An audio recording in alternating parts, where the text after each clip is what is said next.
Hello everyone, this is me Riya. অভিমান ভুলে ক্ষমা চাইলেন পরীমণি। ঢাকাই সিনেমার চিত্রনায়িকা পরীমণি সবসময় আলোচনায় থাকেন নানা কর্মকাণ্ডে। প্রাক্তন স্বামী অভিনেতা শরীফুল রাজকে বিয়ের পর তাকে নিয়ে আলোচনা বেড়ে গিয়েছিল বেশি। রাজের সঙ্গে সম্পর্ক থাকাকালীন সময়ে বিদ্যা সিনহা মিমের সঙ্গে পরীর স্নায়ুযুদ্ধ চলে সন্দেহের কারণে।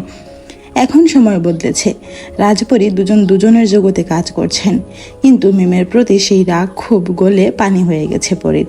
রাজ মিম অভিনীত পরাণ ও দামাল ছবি মুক্তির পরপরই শরীফুল রাজের সঙ্গে নায়িকা মিমকে জড়িয়ে বিস্ফোরক স্ট্যাটাস দেন পরী। সেই স্ট্যাটাসে মিডিয়া তুলপাড় হয়ে যায়।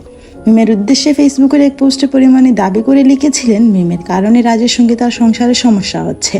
তার অভিযোগ, মিমের সঙ্গে শরীফুল রাজের সম্পর্ক ছিল, যে কারণে তাদের সংসারে টানাপোড়েন চলছে। যদিও দামাল ছবির প্রচারকালে শরীফুল রাজের হাত ধরাকে কেন্দ্র করে মিমকে ইঙ্গিত করে ফেসবুকে আরও একটি স্ট্যাটাস দিয়েছিলেন পরী। সম্প্রতি তাদের দুজনকে একই ফ্রেমে দেখা গেছে। ঢাকা ফ্যাশন ডে অনুষ্ঠানের মঞ্চে সেই সময়ের কথা মনে করে মিমের কাছে ক্ষমা চেয়েছেন পরী। সংবাদ মাধ্যম অনুযায়ী শুক্রবার ঢাকা ফ্যাশন ডে অনুষ্ঠানে অংশ নিতে যে কজন জনপ্রিয় তারকা উপস্থিত হয়েছিলেন তাদের একটি আলাদা কক্ষে অবস্থানের ব্যবস্থা করা হয়। সেখানে মিমকে পেয়ে পরী তাকে জড়িয়ে ধরে তার পূর্বের কৃতকর্মের জন্য ক্ষমা চান। এ সময় সেখানে অন্য তারকা এবং অনুষ্ঠানের আয়োজকরাও উপস্থিত ছিলেন। পরীর এমন কর্মকাণ্ডে মিম শুরুতে একেবারেই অপ্রস্তুত হয়ে পড়েন, কি বলবেন বুঝতে পারছিলেন না।